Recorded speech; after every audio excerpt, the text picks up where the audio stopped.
हरियाणा लोक सेवा आयोग यानी एचपीएससी इन दिनों सुर्खियों में है। दरअसल हरियाणा लोक सेवा आयोग की तरफ से जो भी रिजल्ट जारी किए जा रहे हैं उन रिजल्ट पर सवाल खड़े हो रहे हैं। एचपीएससी ने पीजीटी कंप्यूटर साइंस का जो सब्जेक्टिव टेस्ट का रिजल्ट जारी किया है उसमें 1711 जो पद हैं उनमें से केवल 39 अभ्यर्थी ही इंटरव्यू के लिए क्वालिफाई हुए हैं। इस रिजल्ट के जारी होने के बाद विपक्ष ने सरकार और आयोग पर सवाल खड़े किए हैं। इससे पहले असिस्टेंट प्रोफेसर की जो कॉलेज कैडर की इंग्लिश की जो भर्ती थी वो पहले से ही विवादों में है और इस भर्ती से जुड़े हुए जो तमाम अभ्यर्थी हैं वो लगातार पिछले काफ़ी दिन से पंचकुला में धरना दिए हुए हैं और उन्होंने अपना एक परमानेंट टेंट जो है वो शिक्षा सदन के ठीक पीछे जो धरना स्थल के नाम से जगह चर्चित है उस पर अपना जो है वो टेंट गार्ड रखा है। इस टेंट की आप तस्वीर देखिए, यहाँ पर जो है वो ये जो अभ्यर्थी ये लगातार जमे हुए हैं। यहाँ पर सबसे नोट करने वाली जो बात है वो यही है कि एचपीएससी यानी हरियाणा लोक सेवा आयोग 35% स्कैम, ये जो 35% स्कैम है इसका जिक्र बार बार इसलिए हो रहा है चूँकि हरियाणा लोक सेवा आयोग ने जो अपनी नई जो एक तरीके से कंडीशन है या भर्ती के जो नियम है उसमें सब्जेक्टिव जो एग्ज़ाम है उसमें 35 नंबर जो है वो मिनिमम तय कर दिए हैं। 35 नंबर जो है वो मिनिमम होने चाहिए, उसके बाद ही जो अभ्यर्थी हैं उनको योग्य माना जाएगा। और इसको लेकर जो है वो असिस्टेंट प्रोफेसर जो इंग्लिश के जो अभ्यर्थी हैं वो लगातार धरने पर हैं। टेंट उन्होंने पंचकुला में गार्ड रखा है और उसके बाद भी कई और भर्तियों के रिजल्ट जारी हुए हैं, वो उन पर भी सवाल खड़े हो रहे हैं। मेरे साथ कुछ अभ्यर्थी मौजूद हैं जो यहाँ पर लगातार अपना टेंट गाड़े हुए हैं। क्या नाराज़गी है आपकी? क्यों आप ये परमानेंट तंबू यहाँ पर आपने गाड़ दिया है? क्या वजह है कि आपको इस तरीके से अपना विरोध जताना पड़ रहा है? सर, जो हमारी असिस्टेंट प्रोफेसर की वैकेंसी आई थी उसमें 26 सब्जेक्ट के लिए 2424 पोस्ट दी गई थी। जी। तो उसमें पैटर्न ये था कि पहले एक प्री होगा, उसके बाद सब्जेक्टिव होगा, उसमें 35% का क्राइटेरिया था। पहले मैं आपको एक बात बता दूं, जितने भी बच्चों ने अप्लाई किया था वो सारे के सारे क्वालिफाइड थे। उन्होंने यूजीसी नेट जेआरएफ कर रखे थे या फिर पीएचडी होल्डर थे। तो उसके बाद इन्होंने 2 पेपर लिए हैं एचपीएससी ने। तो सब्जेक्टिव एग्जाम का जो रिजल्ट है उसको देखकर ऐसा लग रहा है कि जो एचपीएससी वो इंटेंशनली बच्चों को फेल कर रहा है। हमने इसी के लिए ये प्रोटेस्ट शुरू किया था 35% क्राइटेरिया के खिलाफ, क्योंकि हमारा सब्जेक्ट इंग्लिश है।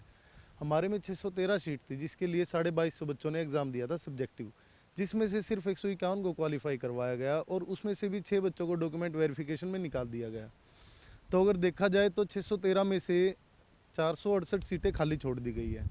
और हमने ये भी बोला कि हमारी वैकेंसीज़ में हरियाणा से बाहर के बच्चे ज़्यादा लग रहे हैं। अब उनके जो प्रैक्टिकल जो रिज़ल्ट है वो आने लगे। जैसे फिजिकल एजुकेशन का रिज़ल्ट आया, ज्वाइनिंग दी उनकी, तो उनमें 59 बच्चों को सिलेक्ट किया गया जनरल कैटेगरी में, जिसमें से 30 बच्चे हरियाणा से बाहर के और 29 हरियाणा के हैं। और जैसा कि कल रिजल्ट आया था पीजीटी कंप्यूटर साइंस का, जो भर्ती पिछले 7 साल से अटकी हुई थी, उसमें सर 5500 बच्चों ने एग्ज़ाम दिया 1711 सीटों के लिए और सिर्फ 39 बच्चों को क्वालिफाई करवाया गया।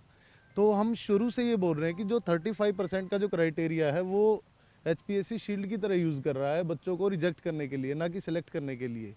लेकिन आपको लगता नहीं है कि सब्जेक्टिव जो एग्ज़ाम है उसमें 35 नंबर तो एटलीस्ट जो नेट क्वालिफाई है, जेआरएफ है, टॉपर है, 35 नंबर सब्जेक्ट में डिमांड एचपीएससी अगर कर रही है, अगर कंडीशन रख दी है तो युवाओं को, अभ्यर्थियों को उससे एतराज़ क्यों है? 35 नंबर आने नहीं चाहिए क्या? नहीं सर, देखो मैं आपको पहले तो बताता हूँ कि 35% क्या है। हमारे सब्जेक्टिव में 15 क्वेश्चन थे 10-10 नंबर के। टोटल 150 नंबर का सब्जेक्टिव था जिसमें 35% यानी कि 52.5 मार्क्स लेने जरूरी थे। एग्ज़ाम से पहले हमें भी ये लगता था कि जो बच्चा इतने मार्क्स नहीं ले पाता है वो फिर प्रोफेसर लगने के लायक नहीं है, कि भाई इतने तो एटलीस्ट आने चाहिए। 33% पे तो वैसे भी पासिंग मार्क्स होते हैं, तो इसमें 35 कोई बड़ी बात नहीं है। लेकिन जब इसके जो रिजल्ट हैं 35% क्राइटेरिया के, उसमें ये देखने को मिल रहा है कि जो बच्चे multiple times net JRF qualified हैं, जो गोल्ड मेडलिस्ट है, उन बच्चों को भी 35% नहीं दिए गए हैं। और जो एक और चीज़ इसमें देखने वाली है कि जो बच्चे पहले से ही क्वालिफाइड हैं, जो बच्चों यूजीसी नेट किया हुआ है, नेट के सर्टिफिकेट पे बाकायदा लिखा हुआ मिलता है कि you are qualified for assistant professor. तो यूजीसी हमें सर्टिफिकेट देता है कि अब हम प्रोफेसर के लायक हैं। तो उनकी एफिशिएंसी चेक करने के लिए एचपीएससी ऐसा क्राइटेरिया नहीं लगा सकती, ये अनकॉन्स्टिट्यूशनल है। और ये मतलब इसका कोई मतलब नहीं बनता कि आपको अगर बच्चे लगाने हैं, स्क्रूटनी करनी है, आपको एग्ज़ाम क्यों लेना है, क्योंकि पोस्ट कम है और बच्चे ज़्यादा हैं, तो उनको सिर्फ स्क्रूटनी करनी थी, उसके लिए लेना था। लेकिन ये उसको एक रिजेक्शन के लिए यूज़ कर रहे हैं कि बच्चों को। और इसका मैं आपको जीता जागता उदाहरण दिखा तो रहा हूँ सर। जो कल पीजीटी का जो रिजल्ट आता है, ये कंप्यूटर साइंस का सर, उसमें सिर्फ 39 बच्चों को पास किया 5500 में से। जी। तो ये बात अगर कोई भी इंसान सुनता है, इंटेलेक्चुअल सुनता है, जो उसको ये डाइजेस्ट करना बहुत मुश्किल है कि 5500 बच्चों में से क्या सिर्फ 39 बच्चे 35% लेके आ पाए हैं। ये आप क्या कहना चाहते हैं कि ये सबसे बड़ा मुद्दा ये 35% बनता जा रहा है। एक तो मैं ये जानना चाहूँगी, जो आपकी जो भर्ती असिस्टेंट प्रोफेसर इंग्लिश की जो थी, उसकी अब क्या स्थिति है? उसका कोर्ट में आप चले गए थे, क्या स्टेटस है? दूसरा ये कि ये 35% की कंडीशन क्या इतने योग्य जो अभ्यर्थी हैं उनके लिए कोई बहुत बड़ी कंडीशन है क्या? सर मैं खुद 2 सब्जेक्ट में नेट क्वालिफाइड हूँ, एक मैनेजमेंट और दूसरा इंग्लिश लिटरेचर। दोनों में मैंने 7 बार नेट क्वालिफाई किया हुआ है, एक बार जीआरएफ किया है और मैंने कुरुक्षेत्र यूनिवर्सिटी से पीएचडी की हुई है। उसके बावजूद भी मैं फ़ेल डिक्लेयर कर दिया। गवर्नमेंट की एक बॉडी है HPSC, Haryana public service commission. मतलब हमें भी ये बात मतलब पहले सुनने में आ सकी कि ये जो रिटन टेस्ट है ये कहीं ना कहीं इसमें झोल हो सकता है, लेकिन हमें लगा कि नहीं, हमारी सरकार बहुत अच्छी सरकार है और वो सही जो भी मतलब रिटन टेस्ट होगा, जो उसका इवैल्यूएशन होगा, वो ठीक तरीके से करेगी। हमें ऐसा कोई अंदेशा नहीं था। कुछ जो पहले एग्ज़ाम हो चुके थे, जिन लोगों ने मतलब जिन एस्पिरेंट्स ने कुछ भुगता है उस पॉलिसी को, तो उन्होंने हमें आगाह किया था। लेकिन हम लोग इसको लेकर उतने मतलब चिंतित नहीं थे, क्योंकि हम अपनी पोटेंशियल पर, अपनी काबिलियत पर कहीं ना कहीं हमें कॉन्फिडेंस था। लेकिन जैसे हमारा स्क्रीनिंग टेस्ट हुआ, उसमें करीब करीब 1900 के करीब बच्चे, 1900 या 2000 के आसपास बच्चे क्वालिफाई किए, और उसके बाद वो सेकंड स्टेज के लिए यानी रिटन एग्ज़ाम के लिए क्वालिफाई करते हैं और अगस्त में हमारा एग्ज़ाम लिया जाता है। तो हमने मतलब कि पूरे अपनी जी जान लगाकर हमने उसके लिए तैयारी की, उस टेस्ट की, और हमें लगता था कि हम आराम से क्वालिफाई कर लेंगे, कि अगर हमें मतलब एवरेज मार्क्स भी मिलते हैं इस पेपर में तो हम आराम से क्वालिफाई कर लेंगे। लेकिन जैसे ही रिज़ल्ट डिक्लेयर होता है तो हमारी होश उड़ जाती है रिज़ल्ट को देख के। हमें लगता है कि ये क्या हुआ, मतलब पहले तो हमें लगा कि ये कहीं ना कहीं जैसे कि हमारा जो फर्स्ट पेपर था स्क्रीनिंग, उसमें कुछ कैंडिडेट्स को डीवी के लिए बुलाया गया था, ताकि जो रिजर्व कैटेगरी वाले कैंडिडेट है वो अगर जनरल में मूव करना चाहते हैं, शिफ्ट करना चाहते हैं, तो उनको अपना जनरल का वो जो क्राइटेरिया वो फुलफ़िल करना पड़ेगा। उसके लिए आपको डॉक्यूमेंट दिखाने हैं। तो हमें लगा कि वो वाली लिस्ट है, ये हमारा रिज़ल्ट नहीं है। लेकिन फिर बाद में ये कन्फर्म हो गया कि यही रिज़ल्ट है और इतने ही कैंडिडेट आपके क्वालिफाई किए हैं। तो उसको देखकर हम सब शौक थे कि ये क्या होगा, इतने सारे मतलब कैंडिडेट हैं जो कि यूजीसी क्वालिफाइड है। हमारे पूरे इंडिया में जो हायर एजुकेशन है उसको रेगुलेट करने वाली ये बॉडी है यूनिवर्सिटी ग्रांट कमीशन। वो एक टेस्ट लेती है नेट जीआरएफ का, तो वो हमें क्वालिफाइड डिक्लेयर कर रही है, नेशनल लेवल की एक टेस्ट एजेंसी। वो बोलती है कि आप एलिजिबल हो अब असिस्टेंट प्रोफेसर बनने के लिए। उसके साथ जैसे अगर यूनिवर्सिटी वगैरह में आप सेलेक्ट होती हैं तो उसमें इंटरव्यू होता है, डायरेक्ट इंटरव्यू होता है, कोई टेस्ट नहीं होता। लेकिन कॉलेजेस में क्या होता है कि नंबर ऑफ़ कैंडिडेट बहुत ज़्यादा हो जाते हैं, तो सरकार क्या करती है कि उसको स्क्रीनिंग या कोई टेस्ट रख दे ताकि हमें इतने लोगों का इंटरव्यू ना लेना पड़े। लेकिन हाँ, फिल्ट्रेशन एक तरीके से हम बोलेंगे, तो वो चीज़ें करती है। अब कहीं ना कहीं ये क्वेश्चन मार्क यूजीसी के ऊपर भी है, यूजीसी की भी इंसल्ट हो रही है। नेशनल लेवल की आपकी एजेंसी है, तो उसको भी कहीं ना कहीं इसका एक वो कंसीडर करना चाहिए था। इसको आपको सुओ मोटो इसमें एक वर्ड यूज होता है कि आपको भी संज्ञान लेना चाहिए था इसका, कि हमारे पूरे कंट्री को जो रेगुलेट करती है अथॉरिटी, उसको चैलेंज किया जा रहा है किसी पर्टिकुलर स्टेट में। मैंने आज तक ऐसी कोई स्टेट में नहीं सुना है कि असिस्टेंट प्रोफेसर की भर्ती के लिए योग्य उम्मीदवार नहीं मिले। सभी पोस्ट नॉर्मली भरी जाती थी।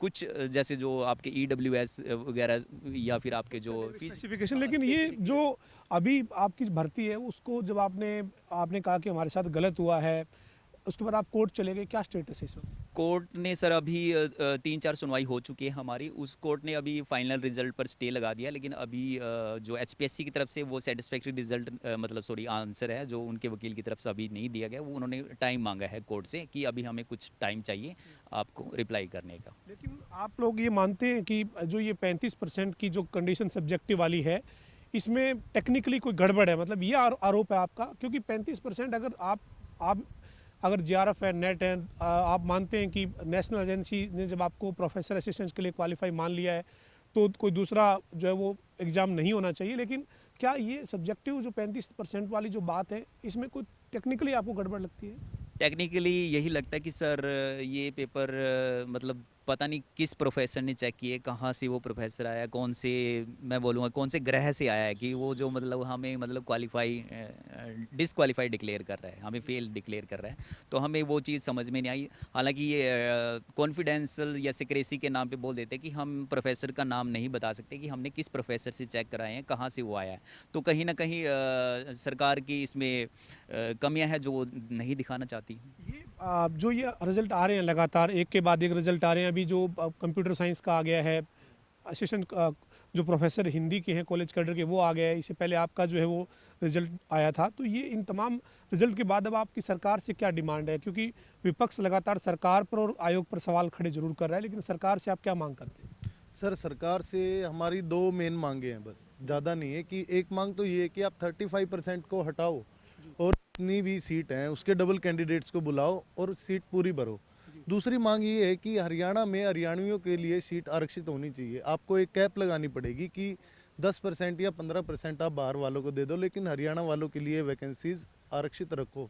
क्योंकि सर अब जो तो प्रोफेसर हैं, पढ़े लिखे व्यक्ति हैं, आपको लगता है कि किसी भी स्टेट में इस तरीके की कोई कंडीशन लगाई जा सकती है, चूँकि मौका तो सभी के लिए जो वो बराबर रहता है, क्या ऐसी कोई कंडीशन लगाई जा सकती है? हाँ जी सर, जैसे आप देखोगे ना अदर स्टेट्स में, जैसे पंजाब है, पंजाब में कंपलसरी है कि आपकी 10th में पंजाबी होनी ज़रूरी है। ऐसे यूके है, उत्तराखंड है जो, उसमें भी यही है कि आपकी 10वीं उत्तराखंड से होनी चाहिए। और जो राजस्थान में जो एग्ज़ाम होता है उसमें राजस्थान जीके आती है। हमारे जैसे मुख्य जो मंत्री जी हैं हमारे कैबिनेट में, वो ये बोलते हैं कि क्या हो गया हरियाणा में बाहर के बच्चे लग गए तो हरियाणा के बच्चे भी दूसरे स्टेटों में लगते हैं। तो सर मैं उससे ये पूछना चाहूँगा कि वो कौन सी वैकेंसी है जिसमें हरियाणा के बच्चे 50% लग गए हो दूसरे स्टेट में, कि अभी टोटल सीट्स में थे हरियाणा के बच्चे 50% से ज़्यादा आ गए हो, जैसे कि हमारे एचपीएससी में आ रहे हैं, हरियाणा में जो आ रहे हैं। तो सर और जो स्टेट की जो आरक्षित सीटें हैं सर, जो रिजर्वेशन की सीट है एससी की और बीसी की, वो सीटें अगर इंग्लिश के एग्ज़ाम में देखोगे तो आप बहुत बड़े स्केल पर खाली पड़ी है। 241 सीटें थी बीसी की और एससी की। उसमें जैसे बीसी में बीसीए प्लस बीसीबी, एससी में ओएससी प्लस डीएससी, तो इनकी 241 सीट थी जिसमें से 237 सीट खाली छोड़ दी गई हैं। तो ये तमाम वो अभ्यर्थी हैं जो असिस्टेंट प्रोफेसर इंग्लिश के लिए जो पिछले दिनों जिस तरीके से रिजल्ट जारी हुआ था उसके बाद जो विवाद हुआ था, और अब लगातार एक के बाद एक रिजल्ट आ रहे हैं, लेकिन जो 35% जो सब्जेक्टिव की जो कंडीशन है वो जो है वो गले अभ्यर्थियों के नहीं उतर रही है। और इसी के चलते विपक्ष भी इस पूरे मामले में मुद्दा जो है वो विपक्ष ने बनाया है सरकार पर, और आयोग पर लगातार सवाल खड़े हो रहे हैं। हालांकि आयोग की तरफ से एक प्रतिक्रिया सामने आई थी, एक बयान आयोग ने जारी किया था। आयोग ने ये कहा था कि जो आरोप लगाए जा रहे हैं वो बेबुनियाद और निराधार है, भर्ती मेरिट पर और पारदर्शिता के साथ की जा रही है, लेकिन इसके बावजूद लगातार जो तमाम रिजल्ट जारी हो रहे हैं उनके ऊपर सवाल विपक्ष जरूर खड़े कर रहा है, और साथ ही साथ जो अभ्यर्थी हैं जो उस भर्ती प्रक्रिया से जुड़े हुए हैं वो भी सवाल खड़े कर रहे हैं। वीडियो जर्नलिस्ट विजेंद्र सिंह के साथ पवन सिंह और जनता टीवी, पंचकुला।